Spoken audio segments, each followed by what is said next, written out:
صدق الله مولانا العلي العظيم وصدق رسوله النبي الكريم۔ محترم بزرگوں اور دوستوں اور قابل قدر عزیز نوجوانوں، اللہ رب العزت نے اس پوری کائنات کو بنایا۔ اللہ رب العزت نے اس پوری کائنات کو بنانے کے بعد ہم انسانوں کو بھی پیدا کیا، لیکن انسانوں سے پہلے جناتوں کو پیدا کیا۔ ان میں سے ایک ابلیس، جس کو ہم شیطان بھی کہتے ہیں، اور وہ بہت بڑا عبادت گزار تھا، یعنی وہ ہر وقت اللہ کی عبادت میں لگا رہتا تھا، اللہ کی نافرمانی نہیں کرتا تھا۔ اس کا کام ہی یہ تھا کہ وہ عبادت کیا کرتا تھا۔ لیکن جب اللہ رب العزت نے، اللہ تعالیٰ نے آدم علیہ السلام کا جسم تیار کیا تو فرشتوں کو کیا حکم دیا کہ اس کو سجدہ کرو۔ کیا حکم دیا؟ اس کو سجدہ کرو۔ چنانچہ تمام فرشتے اللہ تعالیٰ کے حکم سے اللہ تعالیٰ کی بات مانتے ہوئے فوراً سجدے میں گر گئے، لیکن جس نے سجدہ نہیں کیا وہ کون تھا؟ وہ ابلیس تھا، جو کتنا عبادت گزار تھا، جو ہر وقت عبادت کیا کرتا تھا۔ اس نے انکار کر دیا کہ میں سجدہ نہیں کروں۔ اس نے کیا کرا؟ انکار کر دیا، منع کر دیا کہ میں سجدہ نہیں کروں گا۔ اللہ نے اس سے وجہ پوچھی کہ تم سجدہ کیوں نہیں کرو گے؟ تم سجدہ کیوں نہیں کرو گے جبکہ میرا حکم ہے؟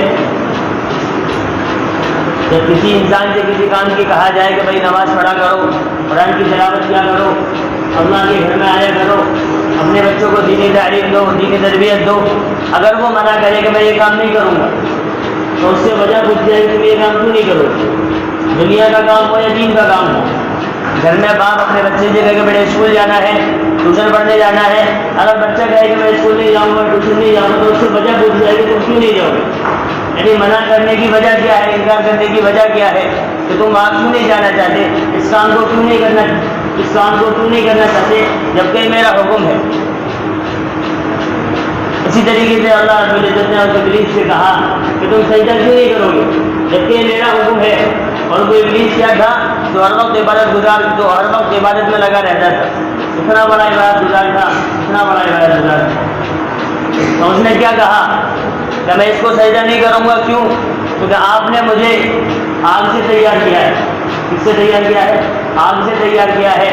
اور آگ کی صفت کیا ہوتی ہے، آگ کی خاصیت کیا ہوتی ہے؟ تو وہ اوپر کو جاتی ہے، وہ اوپر کو اٹھتی ہے، وہ نیچے نہیں جاتی۔ کیا ہوتا ہے؟ وہ آگ کو کیا ہوتا ہے؟ وہ اوپر اٹھتی ہے اور وہ نیچے نہیں جاتی۔ لیکن آدم کو تم نے کس چیز سے پیدا کیا؟ مٹی سے بنایا، اور مٹی کی صفت کیا ہے؟ تو وہ نیچے گرتی ہے، اوپر نہیں جاتی۔ اس لیے میں یہ کام نہیں کروں گا، یہ سجدہ نہیں کروں گا۔ اس کی سجدہ نہ کرنے کی وجہ کیا تھی کہ مجھے آگ سے بنایا گیا، اور آدم کو تو نے کس چیز سے بنایا؟ مٹی سے بنایا۔ اور آگ کی خاصیت کیا ہوتی ہے، اس کی صفت کیا ہوتی ہے کہ وہ اوپر کو جاتی ہے، اور مٹی کی صفت کیا ہوتی ہے کہ وہ نیچے کو آتی ہے۔ اس لیے میں سجدہ نہیں کروں گا۔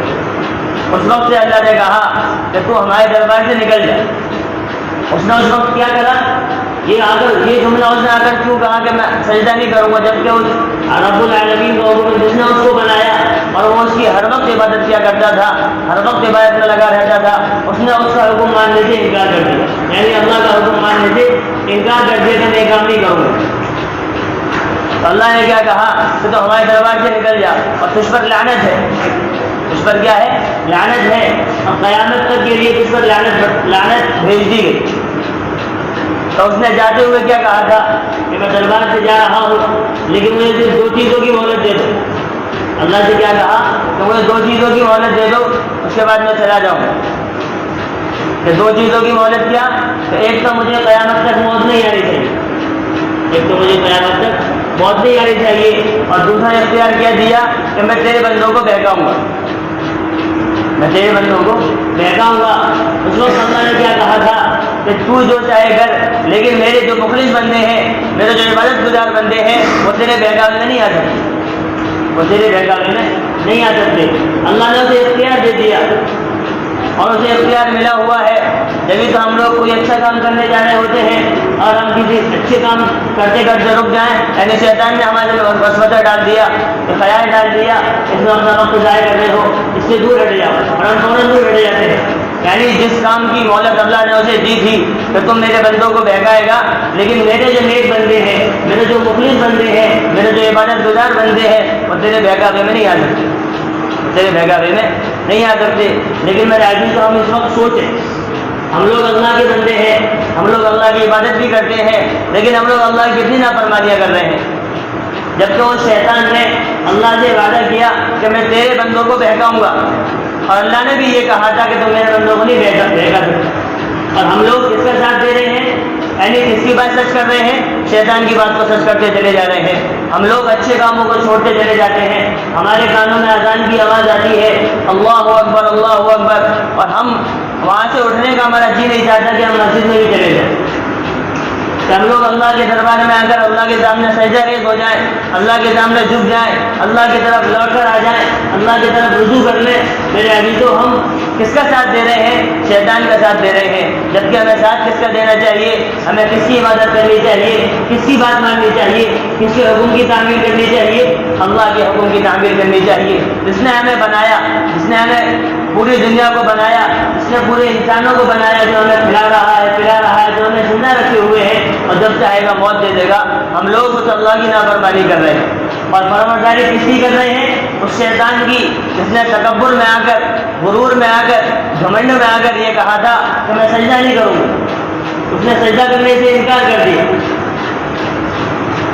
ہم لوگ پھر یہ کام کر رہے ہیں، جس نے اللہ کے حکم کی نافرمانی کی، میرے عزیزو، جس نے اللہ کے حکم کی نافرمانی کی، ہم لوگ اس کا ساتھ دے رہے ہیں، تو وہ تو جہنم میں جائے گا ہی جائے گا، اور ساتھ میں ہم لوگ کہاں جائیں گے؟ پھر جہنم میں جانے والے ہوں۔ جبکہ ہمیں کہاں جانا چاہیے؟ مسلمانوں کے لیے جنت کس کے لیے بنائی گئی ہے؟ مسلمانوں کے لیے بنائی گئی ہے، لیکن مسلمان وہ کام کرتے ہیں، مسلمان وہ کام کر رہا ہے، مسلمان وہ کام کرتے ہیں جس سے مسلمان جنت میں نہیں بلکہ جہنم میں جانے والا ہو، دوزخ میں جانے والا ہو، آگ میں جلنے والا ہو۔ ہم ذرا سوچیں کہ جس نے اللہ کی نافرمانی کی، وہ ہمارے ساتھ اچھا کیسے کر سکتا ہے؟ جس نے اللہ کی بات کا انکار کیا، جس نے اللہ کے حکم کا انکار کیا، جس نے اللہ کی بات کو منع کرتے کہ میں یہ کام نہیں کروں گا، تو وہ ہمارے ساتھ اچھائی کیسے کر سکتا ہے؟ اور ہم لوگ اس کے بہکاوے میں فوراً آ جاتے ہیں اور وہ کام کر لیتے ہیں جس سے وہ حکم دیتا ہے۔ اچھے کاموں سے اپنے آپ کو روک لیتے ہیں اور غلط کام ہم فوراً کر لیتے ہیں، گناہ کا کام ہم فوراً کر لیتے ہیں، کوئی بھی غلط کام ہم فوراً کرتے چلے جاتے ہیں۔ یعنی اس وقت ہمارے ذہن میں اللہ رب العزت کا خیال بھی نہیں آتا، اس نے ہمیں پیدا کیا، اور وہ شیطان، وہ ابلیس، وہ مردود، اس پر لعنت بھیج دی گئی قیامت تک کے لیے کہ تم پر لعنت ہے، تم بڑے آدمی ہو، تم جو چاہو کرو، اور وہ ہمارے ساتھ وہی کر رہا ہے جس نے اس کا وعدہ کیا، اور ہم لوگ اس کے بہکاوے میں اور اس کی باتوں کو مانتے ہوئے زندگی گزار رہے ہیں۔ اگر ہم اس کی باتوں کو مانتے ہوئے زندگی گزارتے رہیں گے تو میرے عزیزوں، ہم کامیاب نہیں ہوں گے، بلکہ ہم ناکام ہوں گے، دنیا میں ناکام ہوں گے اور آخرت میں بھی ناکام ہوں گے۔ اس نے جو منع کیا تھا، کس وجہ سے منع کیا تھا؟ تکبر کی وجہ سے منع کیا تھا۔ اس سے ہمیں کیا بات معلوم ہوتی ہے کہ میرے عزیزو، تکبر ایک ایسی چیز ہے، گھمنڈ کرنا ایک ایسی چیز ہے، غرور کرنا ایک ایسی چیز ہے جو انسان کی ساری عبادتوں پر پانی پھیر دیتی ہے۔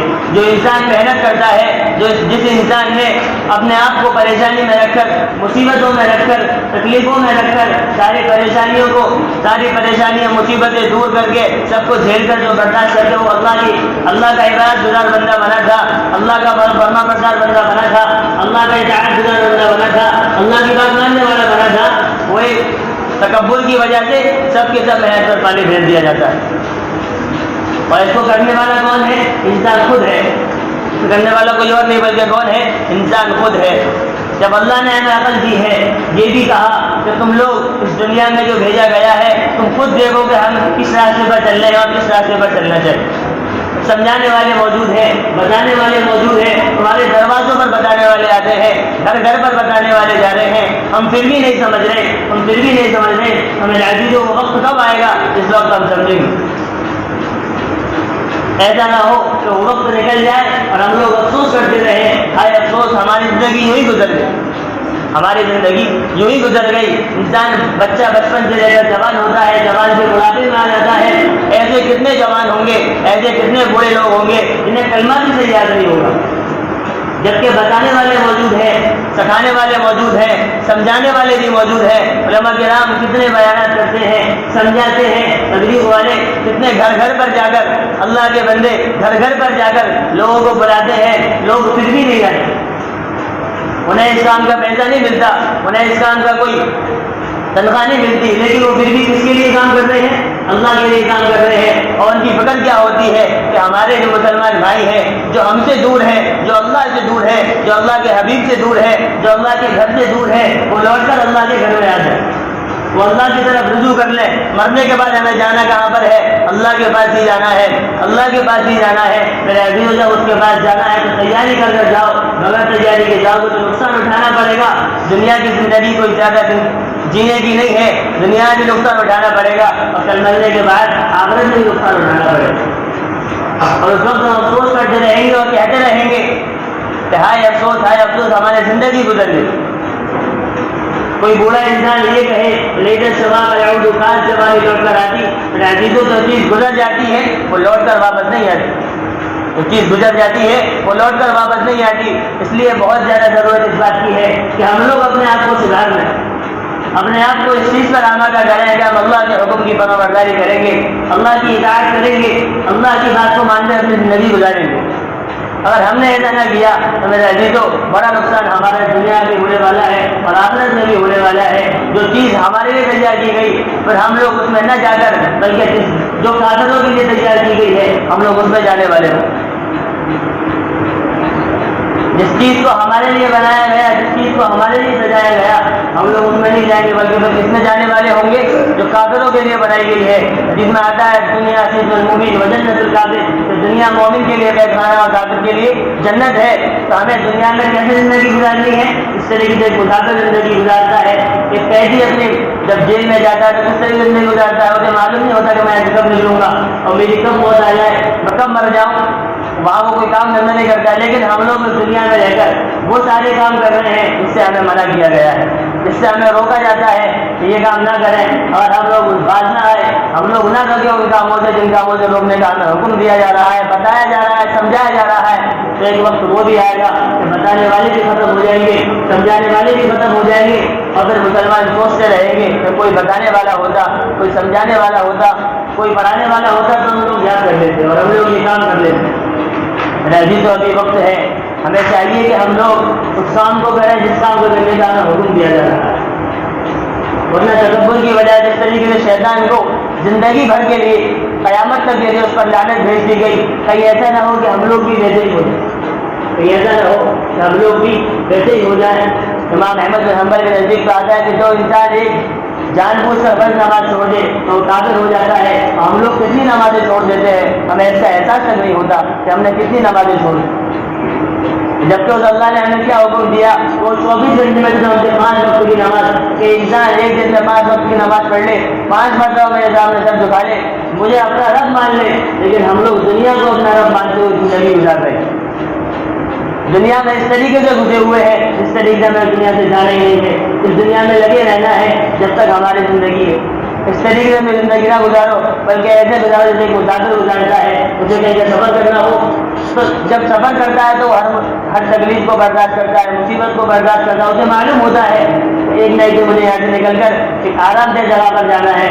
اس طریقے سے میں تو ہمیں بھی سوچنا چاہیے, ہم اس دنیا میں کچھ دنوں کے لیے بھیجے گئے ہیں, کچھ سالوں کے لیے بھیجے گئے ہیں. ہم 50 سال جی لیں گے, 70 سال جی لیں گے, 80 سال جی لیں گے, 100 سال جی لیں گے. اس کے بعد ہمیں دنیا سے جانا ہے.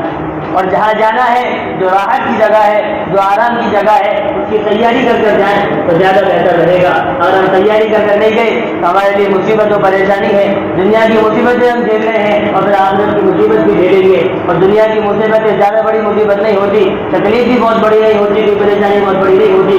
لیکن کل قیامت کے دن, آخرت کے دن, یہ تمام تکلیفیں جو مصیبتیں ہم دنیا میں جھیلتے ہیں اس سے زیادہ جھیلنی پڑے, اس سے زیادہ سخت, اس سے زیادہ سخت, اس سے سخت کی طرح جھیلنی پڑے. اس لیے عزیزو اپنے آپ کو سدھارنے کی فکر کریں, نیت کریں کہ ہم لوگ آج سے اللہ کے حکم پر اپنی زندگی گزاریں گے. یعنی اللہ کی نافرمانی نہ کرنے کا عہد کریں کہ ہم لوگ اللہ کی نافرمانی نہیں کریں گے، شیطان کے نفس قدم پر نہیں چلیں گے، بلکہ اللہ کے حکم مطابق، اللہ کے حکم کے مطابق اپنی زندگی گزاریں کریں گے نا انشاءاللہ۔ بچے پیچھے ہو جائیں، بڑے آگے آ جائیں گے، تو ہم سب میں سے بچے پیچھے ہو جائیں۔